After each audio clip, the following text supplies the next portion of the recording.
ನೈಸರ್ಗಿಕ ಕೃಷಿಕರ ಬಳಗದ ಪ್ರತಿ 2ನೇ ಶನಿವಾರದಂದು ಪಾಳೇಕರ್ ಕೃಷಿ ಕಾರ್ಯಾಗಾರವನ್ನು ನಡೆಸಲು ತೀರ್ಮಾನಿಸಿದಂತೆಯೇ 2ನೇ ಕಾರ್ಯಾಗಾರವನ್ನು ಬಳಗದ ಬೇಲೂರು ತಾಲೂಕು ಜೋಗಿಹಳ್ಳಿಯ ವೀರತ್ತಪ್ಪರವರ ತೋಟದಲ್ಲಿ ಬಹಳ ಅಚ್ಚುಕಟ್ಟಾಗಿ ನಡೆಸಲಾಯಿತು. ಕಾರ್ಯಕ್ರಮ ರೈತ ಗೀತೆಯೊಂದಿಗೆ ಆರಂಭವಾಯಿತು. ಹರಬಿಹಳ್ಳಿ ಗುರುಸ್ವಾಮಿ ಗೌಡರಿಂದ ಗಿಡಕ್ಕೆ ನೀರು ಹಾಕುವ ಮುಖಾಂತರ ಕಾರ್ಯಕ್ರಮಕ್ಕೆ ಚಾಲನೆ ದೊರೆಯಿತು. ಗುರುಸ್ವಾಮಿ ಗೌಡರು ಮಾತನಾಡಿ, ನೈಸರ್ಗಿಕವಾಗಿ ನಾವೆಲ್ಲ ಬೆಳೆಗಳನ್ನು ಬೆಳೆಯುತ್ತಿದ್ದೇವೆ. ಅದಕ್ಕೆ ಕಾರಣರಾದವರೆಂದರೆ ಪಾಳೇಕರ್ ಅವರು ನಮಗೆಲ್ಲ ಸ್ಫೂರ್ತಿ ಎನ್ನುತ್ತಾ ಮೊದಲ ಸಲ ಪಾಳೇಕರ್ ಹಾಸನಕ್ಕೆ ಬಂದಾಗ ಪಾಳೇಕರ್ ನೈಸರ್ಗಿಕ ಕೃಷಿ ವಿಚಾರವನ್ನು ತಿಳಿದುಕೊಂಡೆನು. ನೈಸರ್ಗಿಕ ಕೃಷಿ ಬಗ್ಗೆ ಮಾಹಿತಿ ದೊರೆತಂತಾಗಿ ನಾನೇಕೆ ಈ ಪದ್ಧತಿಯನ್ನು ಅನುಸರಿಸಬಾರದು ಎಂದು ಪ್ರಶ್ನೆ ಮಾಡಿಕೊಳ್ಳುತ್ತಾ ನಮ್ಮ ಜಮೀನಿನಲ್ಲಿ ಹಂತ ಹಂತವಾಗಿ ಯಾವುದೇ ಖರ್ಚಿಲ್ಲದೆ ವೈಜ್ಞಾನಿಕವಾಗಿ ಬೆಳೆಯಲು ಆರಂಭಿಸಿದೆ. ಇದರಿಂದ ನನ್ನ ಶ್ರಮ, ಖರ್ಚು ಗೊಬ್ಬರರಹಿತವಾಗಿ ಮತ್ತು ವಿಷಮುಕ್ತವಾಗಿ ಬೆಳೆಯಲು ಅನುಕೂಲವಾಯಿತೆಂದು ವಿವರಿಸಿದರು. ಹಾಗೂ ವೀರತ್ತಪ್ಪರವರ ತೋಟದಲ್ಲಿ ಏನು ತಪ್ಪು ಮಾಡಿರಬಹುದು ಎಂದು ವಿವರ ಸಮೇತ ಮಾಹಿತಿ ಹಂಚುತ್ತಾ ವೀರತ್ತಪ್ಪರವರಿಗೂ ಮಾರ್ಗದರ್ಶನ ಮಾಡಿದರು. ಇನ್ನು ಬಳಗದ ಸದಸ್ಯರು ಮಾತನಾಡುತ್ತಾ, ಜೀವಾಮೃತದ ಜೊತೆಗೆ ತೋಟದಲ್ಲೇ ತಯಾರಿಸುವ ಸೊಪ್ಪು, ಸೆದೆ, ತೆಂಗಿನ ಮೊಟ್ಟೆ, ಹುಳಿಮಜ್ಜಿಗೆ, ಕೆಳಗೆ ಬಿದ್ದಿರುವ ಎಲೆಗಳನ್ನು ಮಣ್ಣಿನಲ್ಲಿ ಕೊಳೆಸಿ ಅದನ್ನು ಮತ್ತೆ ಅದೇ ಗಿಡಗಳಿಗೆ ಹಾಕಿದರೆ ಅದಕ್ಕಿಂತ ಉತ್ತಮ ಗೊಬ್ಬರ ಬೇರೆಲ್ಲೂ ಸಿಗಲಾರದು ಎಂದು ವಿವರಣೆ ಸಮೇತ ಮಾಹಿತಿ ಹಂಚಿಕೊಂಡರು. ಈ ಕಾರ್ಯಕ್ರಮಕ್ಕೆ ದೂರದ ಶಿರಸಿಯಿಂದ ಜೋಶಿಯವರು ಆಗಮಿಸಿದ್ದು ವಿಶೇಷವಾಗಿತ್ತು. ಮಧ್ಯಾಹ್ನದ ತನಕ ಈ ಯಶಸ್ವಿ ಕಾರ್ಯಾಗಾರ ನಡೆಯಿತು. ಮುಂದಿನ ಕಾರ್ಯಾಗಾರವನ್ನು ಯಾರ ತೋಟದಲ್ಲಿ ಮಾಡಲಾಗುವುದೆಂದು ಮುಂದೆ ತಿಳಿಸುತ್ತೇವೆ ಎನ್ನುತ್ತಾ ಸಭೆಯನ್ನು ಮುಕ್ತಾಯ ಮಾಡಲಾಯಿತು.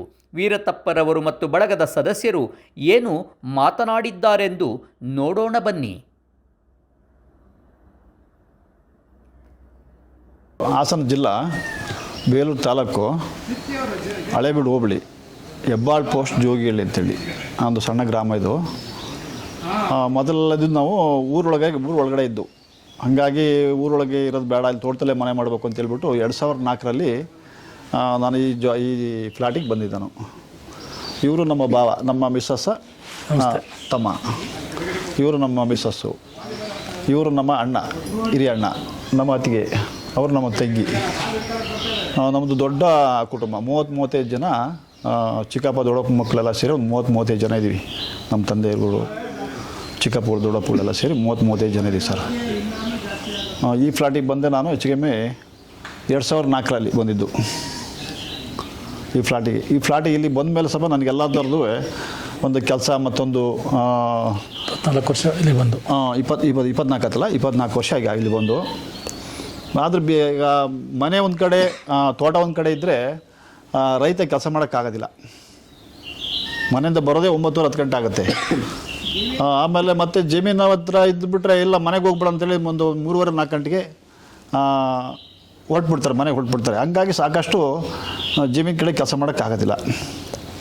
ಈ ಅನುಕೂಲಕ್ಕೆ ನಾನು ಬಂದು ತೋಟದಲ್ಲೇ ಮನೆ ಮಾಡ್ಕೊಂಡೆ. ಎಲ್ಲ ಥರದ ಸೌಲಭ್ಯ ಚೆನ್ನಾಗಿದೆ ಸರ್ ಇಲ್ಲಿ. ನಮಸ್ಕಾರ. ಹಾಸನ ಜಿಲ್ಲಾ ಬೇಲೂರು ತಾಲೂಕು ಹಳೇಬೀಡು ಹೋಬಳಿ ಹೆಬ್ಬಾಳ್ ಪೋಸ್ಟ್ ಜೋಗಿಹಳ್ಳಿ ಅಂತೇಳಿ ಇದೊಂದು ಸಣ್ಣ ಗ್ರಾಮ. ಇದರಲ್ಲಿ ಮೂಲತಃ ನಮ್ಮ ಅಜ್ಜಿಗಳು ಮತ್ತು ನಮ್ಮ ಅಪ್ಪಗಳು ಎಲ್ಲ ಕೃಷಿಯಿಂದಲೇ ಬಂದಿರೋದು. ತಂದೆ ಜೊತೆ ನಾನು ಕೈ ಜೋಡಿಸ್ಕೊಂಡು ಕೃಷಿ ಮಾಡ್ತಾ ಇದ್ದೆ. ಸಾಕಷ್ಟು ದಿವಸ ಮಾಡಿದೆ. ಆ ಕೃಷಿಯಲ್ಲಿ ಸ್ವಲ್ಪ ಏರುಪೇರು ಭಾಳ ನನಗೆ ಕಾಣ್ತು. ಒಣ ಬೇಸಾಯದಲ್ಲಿ ಒಂದು 16 ವರ್ಷ ಮಾಡಿದೆ. ಅಷ್ಟರೊಳಗೆ ಲಾಸ್ಟಿಗೆ ನೀರಾವರಿ ಮಾಡಿ ನನಗೆ ಅನುಕೂಲ ಕಂಡು ಬರುತ್ತಲ್ಲ ಅಂತ ಹೇಳ್ಬಿಟ್ಟು 1992ನೇ ಇಸ್ವಿಲಿ ನಾನು ಬಾವಿ ಕೊರೆಸಿದೆ. ಮೊದಲೆಲ್ಲ ಇದರಲ್ಲಿ ಗೆಣಸು, ಹತ್ತಿ, ಮತ್ತು ಸೂರ್ಯಕಾಂತಿ, ಆಲೂಗಡ್ಡೆ ಇದೆಲ್ಲ ಬೆಳ್ಕೊಂತಿದ್ದು. ಇದರಲ್ಲೆಲ್ಲ ಹೆಚ್ಚು ಕಮ್ಮಿ ಒಂದು ವರ್ಷದಲ್ಲಿ 30-35 ಸಾವಿರ ರೂಪಾಯಿ ಆದಾಯ ಕಾರಣ ನಮಗೆ ಕಷ್ಟಕ್ಕಿತ್ತು. ಆ ಲೆವೆಲಿಗೆ ಬಂತು. 1992ನೇ ಇಸ್ವಿಲಿ ನಾನು ಬೋರ್ ಮಾಡಿದೆ. ನೀರಾವರಿ ಮಾಡ್ಬೇಕಂತ ಹೊರಟೆ. ಆಗ ಬೋರ್ ಮಾಡಿಸಿದೆ. ಬೋರ್ ಮಾಡಿಸಿ ನೋಡಿ, ಆಗ ಅದರಲ್ಲೂ ಸ್ವಲ್ಪ ಒಂದು 5-6 ವರ್ಷ ನಾನು ಮತ್ತು ಇದು ಕೋಸು, ಮೆಣಸಿ ಗಿಡ ಮತ್ತು ಕಬ್ಬು, ಆಲೂಗಡ್ಡೆ ಇದನ್ನು ಸಹ ಬೆಳೆಯೋಕ್ಕಾದೆ. ತರಕಾರಿಗಳಲ್ಲಿ ಉತ್ತಮವಾದ ರೇಟು 1 ವರ್ಷ ಬರೋದು, ಮತ್ತು 1 ವರ್ಷ ಕನಿಷ್ಠ ಆಗ್ಬಿಡೋದು. ನಾನು ಏನು ಬಂಡವಾಳ ಹಾಕ್ತೀನಿ ಅದು ಕೂಡ ನನಗೆ ಕೈ ಸಿಕ್ತಂಗೆ ಆಗ್ಬಿಡ್ತು. ಈ ರೀತಿ ಆಯ್ತಲ್ಲ ಅಂತ ಹೇಳ್ಬಿಟ್ಟು ಸ್ವಲ್ಪ ಈ ಥರ ಜನ ಸಂಘಟನೆಗಳು ಎಲ್ಲಿ ಇದ್ದಾರೆ ಅಂಥದ್ದು ಕಡೆ ಹೋಗಿ ಸ್ವಲ್ಪ ವಿಚಾರಗಳು ತಿಳ್ಕೊಂಡು ಸ್ವಲ್ಪ ತೋಟಗಾರಿಕೆ ಮಾಡೋ ಅನುಕೂಲ ಆಗುತ್ತಲ್ಲ ಅಂತ ಹೇಳ್ಬಿಟ್ಟು ಸ್ವಲ್ಪ ಅಡಿಕೆ ಮಾಡಿದೆ.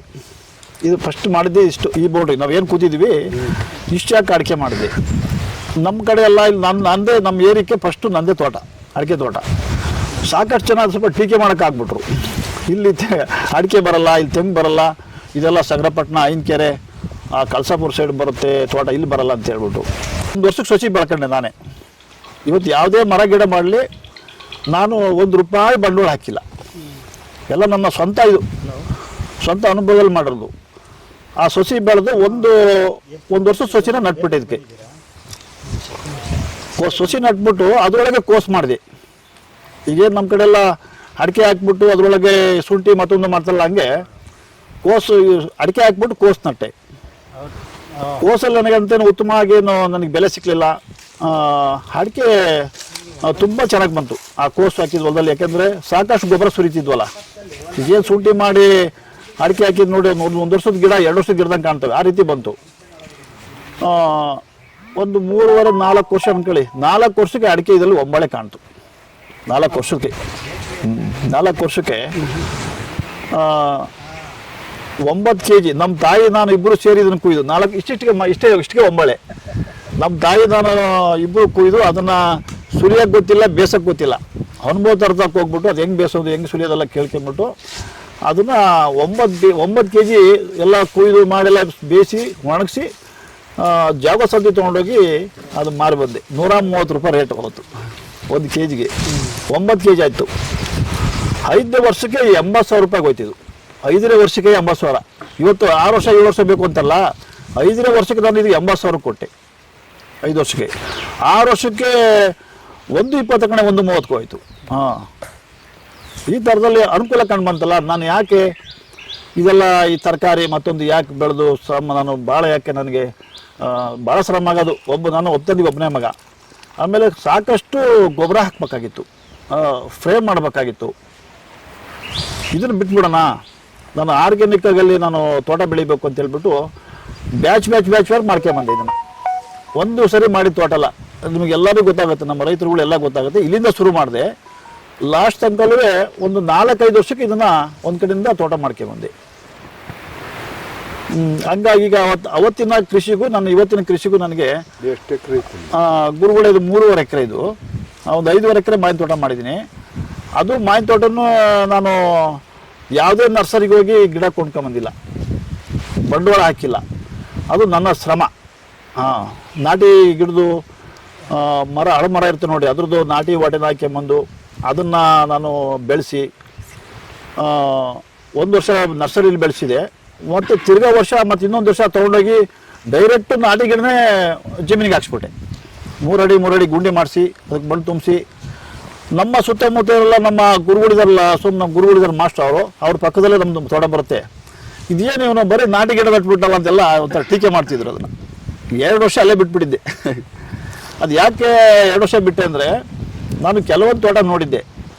ಇವತ್ತೆಲ್ಲ ನರ್ಸರಿಲಿ ನೋಡಿ, ಅದು ಮರಗಸಿ ಮತ್ತು ಬೆಣಗಸಿ ಅಂತ 2 ಮಾಡ್ತಾರೆ. ಅದು ನೆಲದಲ್ಲೇ ಚಿಕ್ಕದಲ್ಲೇ ಇದು ಕೆಳಗಡೆ ಕಟ್ಬಿಡ್ತಾರೆ ನೋಡ್ರಿ, ಮರ ಹೈಟ್ ಬರೋದಿಲ್ಲ.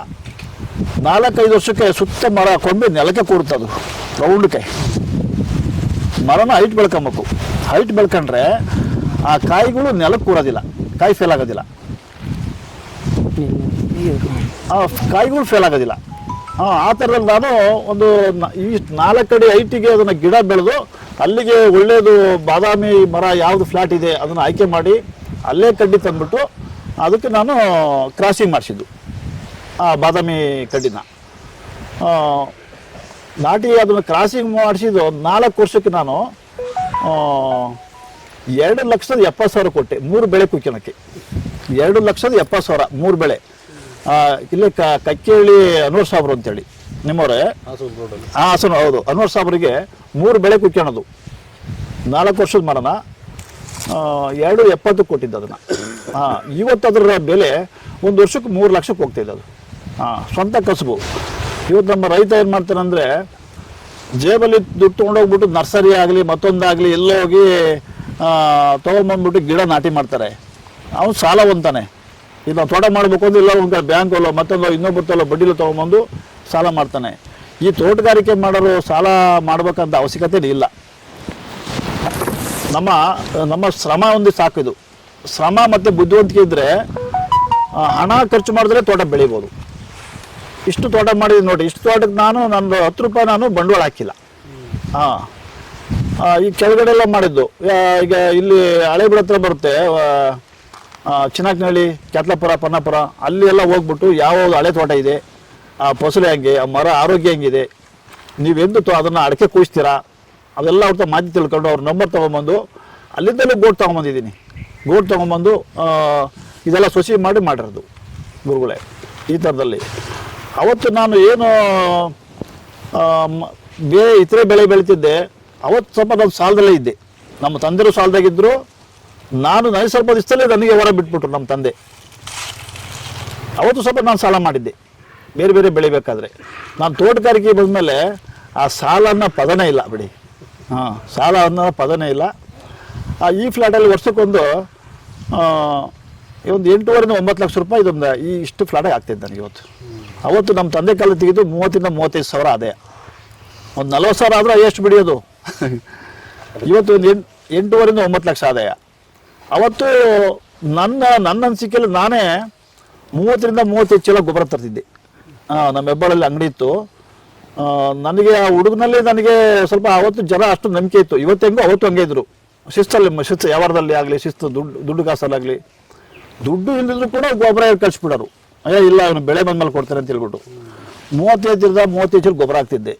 ಇವತ್ತು ನಾನು ಆ ಗೊಬ್ಬರದ ಕೈಲಿ ಮುಟ್ಟೋದಿಲ್ಲ. ಬಿಟ್ಟೆಲ್ಲ 12-13 ವರ್ಷ ಆಯ್ತು ನಾನು.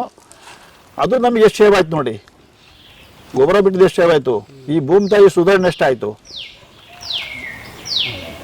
ಆ ಥರದಲ್ಲಿ ಇವತ್ತು ಈ ಬೆಳೆನ ನಾನು ತಿಕ್ಕೊಂಡಿದ್ದೀನಿ ನೋಡ್ರಿ. ಜೀವಾಮೃತ ಅದು ಎಲ್ಲ ಕಡೆ ಬ್ಯಾರಲ್ ನೋಡ್ಕೊಂಬಂದ್ರೆ ನೋಡ್ರಿ. ಅದು 1,000 ಲೀಟ್ರ್ ಬ್ಯಾರಲ್ ಇದೆಯಲ್ಲ, ಅದು ಒಂದು ಟ್ಯಾಕ್ಟ್ರಿಗೆ ಗೊಬ್ಬರಕ್ಕೆ ಸಮ. ಇವತ್ತೊಂದು ಟ್ಯಾಕ್ಟ್ರ್ ಗೊಬ್ಬರ ತರಬೇಕು ಅಂದರೆ ಆ ಫ್ಲಾಟ್ನಲ್ಲಿ ಅವರಿಗೆ 8,000 ಕೊಡಬೇಕಾಗತ್ತೆ. 7,000-8,000 ಕೇಳ್ತಾರೆ. ತುಂಬಿದ್ದಕ್ಕೆ 600-700 ರೂಪಾಯಿ. ಒಂದು ಟ್ಯಾಕ್ಟ್ರ್ ಬಾಡಿಗೆ ಅಂದರೆ 2,000 ಕೊಡಬೇಕು. ಒಂದು ಟ್ಯಾಕ್ಟ್ರ್ ಖರ್ಚು ಎಷ್ಟು ಬರ್ತೇಳಿ. ಇದು ನನ್ನ ಶ್ರಮದಿಂದ ನಾನು ಒಬ್ಬ ಮಾಡ್ಕೊಂಡಿದ್ದೀನಿ. ದಿನಕ್ಕೆ ಎಷ್ಟಾಗುತ್ತೆ ಅಷ್ಟು ತೊಗೊಂಬಂದು ಇದನ್ನು ಇಲ್ಲಿ ಒಂದು ಕಡೆ ಸೇವ್ ಮಾಡ್ಕೊಂಡು 15 ದಿವಸಕ್ಕೆ ಒಂದು ರೌಂಡ್ ಬಿಡ್ತೀನಿ. ಇವತ್ತು ಗುರುಗಳೇ, ಎಲ್ಲ ರೈತರುಗಳು ಎಲ್ಲ ಥರದ್ದು ಬೆಳೆದ್ರೆ, ಸೋತರದೆ, ನೋವು ನಲು ಎಲ್ಲದೂ ಕಂಡಿದ್ದೀರಾ. ಗೊಬ್ಬರ ಹಾಕಿದ ತೋಟಗಳು ನೋಡಿ. ನಾನು ಗೊಬ್ಬರ ಹಾಕ್ತಲೇ ಬೆಳೆದಿರೋ ತೋಟನ ನೋಡಿ. ಇದನ್ನು ನೀರು ಹಾಯಿಸ್ಬೇಕಾದ್ರೆ ಹಾಕ್ತೀರಾ? ಹೌದು ಗುರುಗಳೇ, ನೀರು ಬೇಕಂತ ಅದನ್ನು ಹೇಳ್ತೀನಿ. ಮಾಹಿತಿಯಲ್ಲಿ ಹೋದಾಗ, ನಿಮ್ಮ ಬ್ಯಾರಲ್ ಹತ್ರ ಹೋದಾಗ ಅದನ್ನು ಹೇಳ್ತೀನಿ. ಡ್ರಿಪ್ಪಲ್ಲಿ ನಮಸ್ತೆ, ನಮ್ಮ ಸ್ನೇಹಿತರು ಮಾಡಿದ್ದಾರೆ ತೀರ್ಥಣ್ಣವ್ರಿಗೆ ಹೆಬ್ಬಾಳಲ್ಲಿ. ಅವರು ಡ್ರಿಪ್ಪಲ್ಲಿ ಬಿಡೋಕೆ ಒಂದು ವ್ಯವಸ್ಥೆ ಮಾಡಿದ್ದಾರೆ. ಅದು ನಾನು ಅಲ್ಲಿ ಹೋಗಿಲ್ಲ, ಫ್ಲಾಟಿಗೆ ಹೋಗಿ ಬರಬೇಕು. ಮೊದಲೆಲ್ಲ ಟ್ಯಾಕ್ಟ್ರಲ್ಲಿ ತೊಗೊಂಡೋಗಿ ಡ್ರಮ್ ಇಟ್ಟು ಟ್ಯಾಕ್ಟ್ರಲ್ಲಿ ತೊಗೊಂಡೋಗ್ಬಿಟ್ಟು ಈ ಕಡೆ ಹಿಂಗೆ ಟ್ಯಾಕ್ಟ್ರ್ ಮೇಲೆ ಅವರೇ ಡ್ರೈವ್ ಮಾಡ್ಕೊಂಡು ಬಿಟ್ಕೊಳ್ಳೋ ಅಂತ ಪದ್ಧತಿ ಮಾಡ್ಕೊಂಡಿದ್ರು. ಇವತ್ತು ಡ್ರಿಪ್ಪಲ್ಲೇ ಬಿಡೋಕೆ ಮಾಡಿದಾರಂಥದ್ದು. ಅದನ್ನೊಂದ್ಸರಿ ನೋಡ್ಕೊಂಬರ್ಬೇಕು. ನಂದಿದೆ ನೋಡಿ. ನಂದು ಸ್ವಲ್ಪ ಕಡ್ಡಿ ಕಸ ಎಲ್ಲದೂ ಬರುತ್ತೆ ಆ ಡ್ರಮ್ ಒಳಗೆ. ಸಾಕಷ್ಟು ತ್ಯಾಜ್ಯ ಅದರೊಳಗಿದೆ. ಅದು ಡ್ರಿಪ್ಪಲ್ಲಿ ನುಗ್ಗೋದಿಲ್ಲ. ಆ ಡ್ರಮ್ಮಿಗೆ ಕೂಡ ಈಗ ಗೇಟಲ್ಲಿ ಮಾಡಿದ್ದೀನಿ. ಬಾವಿದು ಡೈರೆಕ್ಟ್ ಬಾವಿ ಆನ್ ಮಾಡಿದ್ರೆ ನೀರು ಜಾಕ್ ಬೀಳುತ್ತೆ. ಈ ಗೇಟ್ ವಾಲ್ಗಳು ಡ್ರಮ್ ಗೇಟ್ ವಾಲ್ ತಿರುಗಿಸಿದ್ರೆ ನಾನು ಏನು ನೀರು ಹಾಯಿಸ್ತೀನಿ ನೋಡಿ, ಆ ನೀರು ಮುಖಾಂತರ ಬರುತ್ತೆ. ಅದು ಎಲ್ಲ ಗಿಡ ನೆನ್ಕೊಳುತ್ತೆ ನೋಡಿ. ಜಾಯ್ಕಾಯಿ ನೆನಿಬೋದು, ಈ ಕಾಳುಮೆಣಸು ಆಗ್ಬೋದು, ಅಡಿಕೆ ಇರ್ಬೋದು, ತೆಂಗ ಇರ್ಬೋದು. ನೀರನ್ನ ಅತಿ ಪ್ರಮಾಣ ಕಡಿಮೆಲಿ ಕಟ್ಟಬೇಕು. ನೀರನ್ನ ಸ್ಪೀಡ್ ಓಡಿಸ್ಬಾರ್ದು. ಇದಕ್ಕೆಲ್ಲ ಒಂದು 8 ರಿಂದ 10 ಬೀದಿ ಕಟ್ಟಬೇಕು ಆ ನೀರನ್ನ. ನೀರು ಸುಮ್ಮನೆ ಹಂಗೆ ಜಿನಿಕೆ ಬರಬೇಕು. ಸ್ಪೀಡ್ ಓಡಬಾರ್ದು. ಸ್ಪೀಡ್ ಓಡಿದ್ರೆ ಎಲ್ಲದೂ ಕೊಚ್ಚೆ ಬಂದ್ಬಿಡುತ್ತೆ. ಆ ಥರ ನೀರು ಹಾಯಿಸಿದ್ರೆ ಭಾಳ ಚೆನ್ನಾಗಿ ಈ ಭೂಮಿಗೆ ಸೆಟ್ ಆಗುತ್ತೆ. ಯಾವುದೂ ಇದರಲ್ಲಿ ಎಷ್ಟು ಆಗೋದಿಲ್ಲ. ಅದು ಇನ್ನೂ ನೋಡ್ರಿ, ಅಲ್ಲಿಂದ ಇಲ್ಲಿ ಒಂದು 4-5 ಮರ ಇದ್ದಂಗೆ ಅಲ್ಲೋಗಿ ನಾವು ಆಫ್ ಮಾಡ್ಬೇಕು. ಅದನ್ನು ಮಡಿಕೆ ಬೆಳಕ್ಕೆ ಬಿಡಬಾರ್ದು. ಸ್ವಲ್ಪ ಶ್ರಮ ಆಗುತ್ತೆ, ಇಲ್ಲ ಅಂತಲ್ಲ. 4-5 ಮರ ಇನ್ನೂ ಇದ್ದಂಗೆ ಅಲ್ಲೋಗಿ ಅದನ್ನು ಸ್ಟಾಪ್ ಮಾಡಿಬಿಟ್ರೆ ಆ ಬರೋ ನೀರು ಇಲ್ಲಿ ಕರೆಕ್ಟಾಗಿ ಸೆಟ್ ಆಗಿಬಿಡುತ್ತೆ. ಆ ರೀತಿ ಮಾಡ್ಕೊಂಬರ್ಬೇಕು. ಅದರಲ್ಲಿ ಭಾಳ ತ್ಯಾಜ್ಯ ಇದೆ. ಹೆಚ್ಚು ಕಮ್ಮಿ ಒಂದೊಂದು ಡ್ರಮ್ಮಲ್ಲಿ 50 kg ಹೆಚ್ಚು ಕಮ್ಮಿ ಅದು ಕಸಗಳೇ ಇದೆ. ದನಗಳು ನೀವು ಸಗಣಿ ತೊಳೆದು ನೋಡಿ, ಆ ದಪ್ಪದು ಈ ಆನೆದು ಲದ್ದಿ ಬರುತ್ತೆ ನೋಡ್ರಿ, ಹಂಗೆ ಇದ್ರದ್ದು ಕೂಡ ಹಂಗೆ ಇರುತ್ತೆ. ಅದು ಡ್ರಿಪ್ಪಲ್ಲಿ ಹೋಗೋದಿಲ್ಲ. ಈ ನೀರು ಮುಖಾಂತರ ಬರುತ್ತೆ. ಅದು ನೀರು ಮುಖಾಂತರ ಬಂದರೆ ಭೂಮಿಗೆ ಕ್ಲೀನಾಗಿ ಭೂಮಿ ಸೆಟ್ ಆಗುತ್ತೆ. ಅದು ಆಧಾರಗಳು ಈ ಥರದಲ್ಲಿ ನನ್ನೊಂದು ಜೀವಮೃತ ಮಾಡ್ಕೊಂಡು ಈ ಕೃಷಿನ ಈ ಥರದ ಮಾಡ್ಕೊಂಡು ಹೋಗ್ತಿದ್ದೀನಿ. ಅದರಲ್ಲಿ ಏನಾರ ಒಂದು ಈಗ ನಮ್ಮ ಅನುಭವಸ್ಥರು ಜಾಸ್ತಿ ನಮ್ಮ ಗುರುಸ್ವಾಮಿ ಗುರುಗಳಾಗಿರ್ಬೋದು, ನಮ್ಮ ಜೋಶಿ ಗುರುಗಳು, ಅವರು ಅದು ಭಾಳ ಇದಾಗಿ ಮಾಡಿದ್ದಾರೆ ಬಿಟ್ಟು ಅಲ್ಲೆಲ್ಲ ಹೋಗಿದ್ದು ನಾವು. ಅವರು ಕೂಡ ಭಾಳ ಚೆನ್ನಾಗಿ ಮಾಡಿದ್ದಾರೆ. ಅನುಭವ ಅವ್ರಿಂದಲೂ ಭಾಳ ತಿಳ್ಕೊಳ್ಳೋದಿದೆ. ನಂದೇನು ಸ್ವಲ್ಪ ಏನು ಯಾವ್ದಾರು ಇದ್ರಲ್ಲಿ ನಾನು ಮಾಡ್ತಿರೋ ಅಂಥದ್ರಲ್ಲಿ ಯಾವ್ದಾದ್ರು ಒಂದು ಸ್ವಲ್ಪ ಮಿಸ್ಟೇಕ್ ಇದೆ ಅದನ್ನು ತಿಳಿಸ್ಕೊಟ್ರೆ ನಾವು ಮತ್ತೆ ಅದನ್ನು ಬದಲಾವಣೆ ಮಾಡ್ಕೊಬೋದು. ಇಲ್ಲ ಗುರುಸ್ವಾಮಿಗೌಡ ಅಂತ ನನ್ನ ಹೆಸರು, ಅರ್ಬೇಳಿ ಗ್ರಾಮ, ಬೇಕಿದು ಹಳೇಬೀಡು ಹೋಬಳಿ, ಬೇಲೂರು ತಾಲೂಕು. ಹಂಗೆ ಇಟ್ಕೊಳ್ಳಿ, ಹಂಗೆ ಪಾಸ್ ಮಾಡಿದ್ದೇವೆ. ಹಂಗೆ ಇಟ್ಕೊಂಡು ನಾನು ನೈಸರ್ಗಿಕ ಕೃಷಿ 25-30 ವರ್ಷದಿಂದ ಮಾಡ್ತಾಯಿದ್ದೀನಿ ಪಾಳೇಕರ್ ಪದ್ಧತಿನಲ್ಲಿ. ಸಾವಯವ ಕೃಷಿ ಅಲ್ಲ, ನೈಸರ್ಗಿಕ ಕೃಷಿ ಪಾಳೇಕರ್ ಪದ್ಧತಿನಲ್ಲಿ. ಈಗ ನಾವು ಪುಷ್ಪಗಿರಿ ಸಾವಯವ ಸಂಘ ಅಂತ ಮಾಡ್ಕೊಂಡು ನಾವು ಒಂದು 30 ಜನ ಸದಸ್ಯರಿದ್ದು, ಇಲ್ಲಿ ಸುಮಾರು ಜನ ಇದ್ದಾರೆ ನಮ್ಮ ಪುಷ್ಪಗಿರಿ ಸಂಘದವರು. ಅಲ್ಲಿ ತಿಂಗಳಿಗೊಂದು ಸಾರಿ ಇದೇ ಥರ ನಾವು ಈ ಯೋಜನೆ ಹಾಕ್ಕೊಂಡು ತಿಂಗಳಿಗೊಂದು ಸಾರಿ ಒಂದು ತೋಟದಲ್ಲಿ ರೈತರ ತೋಟದಲ್ಲಿ ಸೇರ್ತಾ ಇದ್ವಿ. ಅಲ್ಲಿ ಹೋಗಿ ಅಲ್ಲೇ ಅವರ ರೈತರ ಜೊತೆಗೆ ಈ ಥರ ನಾವು ಆಲೋಚನೆ ಮಾಡಬೇಕಾಗುತ್ತೆ. ಇಲ್ಲ ನಾವು ಸುಮ್ಮನೆ ಬೆಳೆದ್ರೆ ಈಗ ಅಡಿಕೆ ಕಡಿಕೆ ಒಂದು ಕಡೆ ಒಂದು ಸರಿ ಕೃಷಿಗೆ ನಾವೆಲ್ಲ ಹೊರಳಿದ್ವಿ. ಈ ಸದ್ಯದಲ್ಲಿ ಅಡಿಕೆ ಕೃಷಿ ಒಂದು ಸ್ವಲ್ಪ ರೈತರಿಗೆ ಒಂದು 3 ಕಾಸು ಸಿಗ್ತಾ ಇರೋದು ನಿಜ ಮಾತ್ರ. ಯಾಕೆಂದರೆ ಇವತ್ತಿನ ಪರಿಸ್ಥಿತಿನೇ ಅದು ಬಿಟ್ಟರೆ ತೆಂಗು ಎರಡನೇದು. ಇವು ಎರಡಕ್ಕೂ ನಾವು ಈಗ ಆಕರ್ಷಿತ ಆಗಿದ್ವಿ. ಬಹುಶಃ ಇವು ಯಾವತ್ತು ಮಾರ್ಕೆಟು ನಮ್ಮ ಕೈಲಿಲ್ಲ, ಅವು ರೈತರ ಕೈಲಿ. ಈಗ ಬಹು ಬಂಡವಾಳಶಾಹಿಗಳ ಕೈಲಿ ಮಾರ್ಕೆಟ್ ಇದ್ದಾವೆ. ಆ ಗುಟ್ಕ ಮಾಡೋನು ಅವನು ಯಾವತ್ತು ಇದು ಮಾಡ್ತಾನೋ ನಿಲ್ಲಿಸ್ತಾನೋ ಆವಾಗ ಅದು ಮಾರ್ಕೆಟ್ ಏರುಪೇರು ಆಗ್ಬೋದು. ತೆಂಗಿನಕಾಯಿ ಅಂತೂ ಮಾತ್ರ ಅದು ಕಲ್ಪವೃಕ್ಷ ಅಂತ ಹೆಸರಿರೋದು ನಾವು ಹಿಂದಿನಿಂದಲೂ ತೆಂಗಿನ ಮರ ಅಂದರೆ ಕಲ್ಪವೃಕ್ಷ ಅಂತಲೇ ಹೇಳೋದು. ಅದು ಯಾಕೆ ಅಂದರೆ ನಾವು ಗರಿಯಿಂದ ಹಿಡಿದು ಅದು ಬುಡದಿಂದ ನತಿ ತನಕಲೂ ಅದರ ಉತ್ಪನ್ನಗ ನಾವು ಬಳಕೆ ಮಾಡ್ತಾಯಿದ್ವಿ. ಹಂಗಾಗಿ ಅದನ್ನು ಕಲ್ಪವೃಕ್ಷ ಅಂತ ಕರಿತೀವಿ. ಅದು ಬೇರುಗಳ ಸ್ಟ್ರಕ್ಚರ್ ಅನ್ನು ನಾವು ಅರ್ಥ ಮಾಡ್ಕೊಳ್ಬೇಕು. ಮೊದಲು ಅಡಿಕೆ ಮರದ ಬೇರು ಹೇಗೆ ಹೋಗುತ್ತೆ, ಕಾಳುಮೆಣಸಿನ ಬೇರು ಹೇಗೆ ಹೋಗುತ್ತೆ ಅನ್ನೋದು ಅರ್ಥ ಮಾಡ್ಕೊಳ್ಬೇಕು. ನಿಮಗೆ ಹೆಂಗ್ ಅನ್ಸುತ್ತೆ? ನಾನು ಅಡಿಕೆಯಲ್ಲಿ ಹೆಚ್ಚು ಅನುಭವ ಇಲ್ಲ ನನಗೆ, ತೆಂಗಿನಲ್ಲಿ ಸ್ವಲ್ಪ ಅನುಭವ ಪಡ್ಕೊಂಡು. ಯಾಕೆ ಅಂತ ಹೇಳಿದ್ರೆ ಪ್ರಾರಂಭದಲ್ಲಿ ನಾವು ಮಾಡಿದ್ದು ತೆಂಗು, ನೀರಿನ ಒಂದು ಕೊರತೆ ಇದ್ದಿಂದಾಗಿ ನಾವು ಅಡಿಕೆ ಮಾಡೋಕ್ಕಾಗಲಿಲ್ಲ. 2004ರಲ್ಲಿ ನಾನು ಮಾಡಿದೆ, ಆದರೆ ಆಗ ಬರ ಬಂದು ಮಾಡಿದಂಥ ಅಡಿಕೆ ಸಂಪೂರ್ಣ 3 ಕಂಪಾರ್ಟ್ಮೆಂಟ್ ಏನಿಲ್ಲ, ಒಂದೇ ಕಂಪಾರ್ಟ್ಮೆಂಟ್ 3000 ಲೀಟರ್ದು ಒಂದೊಂದು ಕಂಪಾರ್ಟ್ಮೆಂಟ್. ನಂದು 1 ಎಕರೆ ಜಮೀನಿತ್ತು ಅಂದ್ರೆ 1000 ಲೀಟರ್ ಜೀವಾಮೃತ ಮಾಡೋ ಅಂಥದ್ದನ್ನ ಸಿಸ್ಟಮ್ ಇದೆ.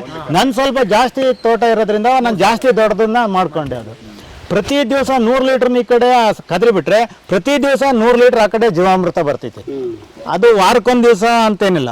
ಫಸ್ಟ್ ಟೈಮ್ 3000 ಲೀಟರ್ ಕದ್ರಿ ಬಿಟ್ಟಿರ್ತೀನಿ, ಅಲ್ಲಿಂದ 50 ದಿವಸ ಅದೇನೋ ಮುಟ್ತಂಗೆ ಅದರೊಳಗೆ ಸೂಕ್ಷ್ಮಾಣು ಜೀವಿಗಳನ್ನ ಬೆಳೆಯೋದಕ್ಕೆ ಅವಕಾಶನ ಕೊಟ್ಟಿರ್ತೈತೆ. 50 ದಿವಸ ಆದ್ಮೇಲೆ ಇಲ್ಲಿ ಫಸ್ಟ್ ಈ ಕಡೆ ಬಿಡ್ತೀವಲ್ಲ, ಅಲ್ಲಿ ಮೃದಂಗ ಕೊಳಲು ಅಂತ ಹೇಳಿದೆ. ಅದನ್ನ ಗಿಡಗಳು ಆಯ್ಕೆ ಮಾಡೋದನ್ನ ನಾನು ಚಿಕ್ಕ ಗಿಡಗಳಲ್ಲಿ ತೋರಿಸ್ಕೊಡ್ತೀನಿ. ವ್ಯತ್ಯಾಸ ಏನಾಗುತ್ತೆ ಅನ್ನೋದನ್ನು ತೋರಿಸ್ತೀನಿ ನೋಡಿ. ಈ ಗಿಡ ಹೇಗಿದೆ,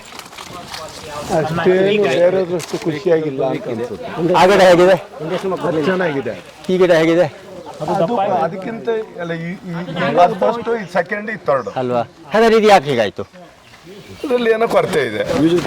ಯಾವ್ದ್ರಲ್ಲ ಬೀಜದ ಕೊರತೆನೋ ಗಿಡದ ಆಯ್ಕೆ ಕೊರತೆನೋ ಪೋಷಣೆ ಕೊರತೆ ಆಗ್ಲಿಕ್ಕೆ ಸರ್ ಎಲ್ಲ ಗಿಡಗಳಿಗೂ ಏನು ಪ್ರತ್ಯೇಕ ಮಾಡಿರ್ತಾರ ಅಲ್ವಾ? ಇದೇ ಗಿಡದ ಆಯ್ಕೆ ಇಂಪಾರ್ಟೆಂಟ್ ನಾನು ಹೇಳೋದು. ನಿಮಗೆ ಇದು ಗೊತ್ತಾಗೋದು ಯಾವಾಗ? ಈ ದೊಡ್ಡದಾದ್ಮೇಲೆ 6-7 ವರ್ಷದ ಮೇಲೆ. ಆನಂತರ ಇದು ಚೆನ್ನಾಗಿಲ್ಲ ಅಂತ ಕಡ್ದು ಹಾಕಿ ಮತ್ತೆ ನಾಟಿ ಮಾಡಿದ್ರೆ ಮತ್ತೆ 7 ವರ್ಷ ಕಾಯ್ಬೇಕಲ್ವಾ? ಅದು ಫೇಲ್ ಆದ್ರೆ ಮತ್ತೆ ಮುಗಿತಲ್ವಾ?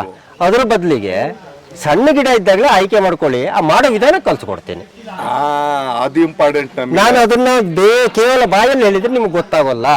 ನನಗೆ ಚಿಕ್ಕ ಗಿಡಗಳು ಇರ್ಬೇಕು ನನ್ನ ಎದುರಿಗೆ, ಇಲ್ಲ ಅಂದ್ರೆ ಗೋಟ್ಗಳಿರ್ಬೇಕು. ಗೋಟ್ಗಳಲ್ಲಿ ಗೊತ್ತಾಗಲ್ಲ.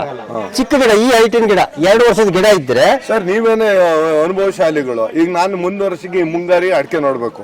ಈಗ ನಾನು ಅಲ್ಲಿ ಉತ್ತರ ಕರ್ನಾಟಕ ಬಂದು ನಿಮ್ಗೆ ಕರ್ಕೊಂಡ್ಬಂದು ಗಿಡ ತೋರ್ಸಕ್ಕಾಗತ್ತಾ? ಸರ್ ನಿಮಗೆ ಕಲ್ಸ್ಕೊಡ್ತೀನಿ ಅಂತ ನಾನು ಹೇಳ್ತಾ ಇರೋದು. ನನಗೆ ಗಿಡ ಕೊಡಿ ಒಂದು 50 ಗಿಡನ. ಈಗ 50 ಗಿಡ ಕೊಟ್ಟಾಗ ಇದು ಫಸ್ಟ್ ಕ್ವಾಲಿಟಿ, ಇದು ಸೆಕೆಂಡ್ ಕ್ವಾಲಿಟಿ. ಯಾಕೆ ಹೇಗೆ ಆಯ್ಕೆ ಮಾಡಬೇಕು, ಆಯ್ಕೆ ಮಾಡುವಾಗ ಅದ್ರ ಗುಣಲಕ್ಷಣ ಆಗಿರ್ಬೇಕು. ಇದಿಷ್ಟನ್ನು ನಾ ಗಿಡ ತೋರಿಸಿದಾಗ ನಿಮ್ಗೆ ಗೊತ್ತಾಗತ್ತೆ. ಗಿಡ ಬೆಳೆದಾಗಿರುತ್ತೆ, ತೋಟದಲ್ಲಿ ಬೆಳೆದಿಟ್ಟಿದ್ದಾರೆ. ಹೇಳಿದಾಗ ಸ್ಮಾಚರ್ ಹೊಡೆದ್ಬಿಟ್ಟು ಸುಮ್ಮನೆ ಮಧ್ಯದಲ್ಲಿ ಈ ಗಿಡ ಬಿಟ್ಟು 1.5 ಅಡಿ ಗಿಡ ಬಿಟ್ಟು ಸುಮ್ಮನೆ ಒಂದು 6 ಅಡಿ ಕಲ್ಟಿವೇಟ್ರಲ್ಲಿ ಸುಮ್ಮನೆ 2 ಹಿಂಗೆ ಹೊಡೆದು ಟ್ರಿಪ್ ಹೊಡೆದು ಬಿಟ್ಟಿದ್ದೀವಿ. ಅದು ನೀರು ಹೇಗಾಯಿತು ಅಂದರೆ ತುಂಬ ಚೆನ್ನಾಗಿ ಯಾವ ಕಡೆಯಲ್ಲೂ ಒಂದು ಅರ್ಧ ಇಂಚು 1 ಇಂಚು. ನಮಸ್ತೆ, ನನ್ನ ಹೆಸರು ಸೋಮಶೇಖರ್ ಅಂತ.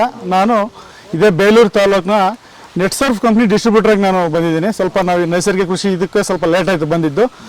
ನಾವು ಇದೇ ಒಂದು ರೈತರಿಗೋಸ್ಕರ ಒಂದು ಅನುಕೂಲ ಆಗಲಿ, ಒಂದು ವಿಷಮುಕ್ತ ಭೂಮಿ ಮಾಡೋಣ ಅಂತೇಳಿ ನಾವು ರೈತರ ಜೊತೆ ಕೈ ಜೋಡಿಸ್ಕೊಂಡು ಒಂದು ಒಳ್ಳೆ ಕೆಲಸ ಮಾಡ್ತಾ ಇದ್ದೀವಿ. ಜೊತೆಗೆ ಸಾಕಷ್ಟು ಬೇಲೂರು ಸುತ್ತಮುತ್ತ ಸುಮಾರು 106 ಎಕರೆನ ನಾವು ರಾಸಾಯನಿಕದಿಂದ ಮುಕ್ತಿ ಮಾಡಿದ್ದೀವಿ. ನಾವು ಒಳ್ಳೆ ರಿಸಲ್ಟ್ ಕೊಟ್ಟಿದ್ದೀವಿ, ಒಳ್ಳೆ ಇಳುವರಿನೂ ಕೊಟ್ಟಿದ್ದೀವಿ. ಜೊತೆಗೆ ಸುಮಾರು ಮನೆಗಳು ಏನು ನಮ್ಮ ಈಗ ಅಂತೂ ಭಾಳ ಆಸಕ್ತಿ. ನಿಜವಾದ ದಾನಿಗಳು ಯಾರಪ್ಪ ಅಂದ್ರೆ ಗಿಡ ಮರಗಳತ್ತೆ. ನಾವೊಂದು ಹಣ್ಣಿನ ಗಿಡನೇ ಇರಲಿ, ಒಂದು ಪಪ್ಪಾಯ ಹಣ್ಣಿನ ಇರಲಿ, ಯಾವುದೇ ಆಗಲಿ ಒಂದು ಗಿಡ ಬೆಳೆಸಿದ್ರೆ ಅದು ಬೆಳೆದಾದ ನಂತರ. ವಿಶ್ವಪಥ ಟಿವಿಯಿಂದ ನಿಮ್ಮ ಪ್ರೀತಿಯ ಬಾಲರಾಜ್. ವಿಶ್ವಪಥ ಟಿವಿಯನ್ನು ಸಬ್ಸ್ಕ್ರೈಬ್ ಮಾಡಿ, ಶೇರ್ ಮಾಡಿ, ಲೈಕ್ ಮಾಡಿ.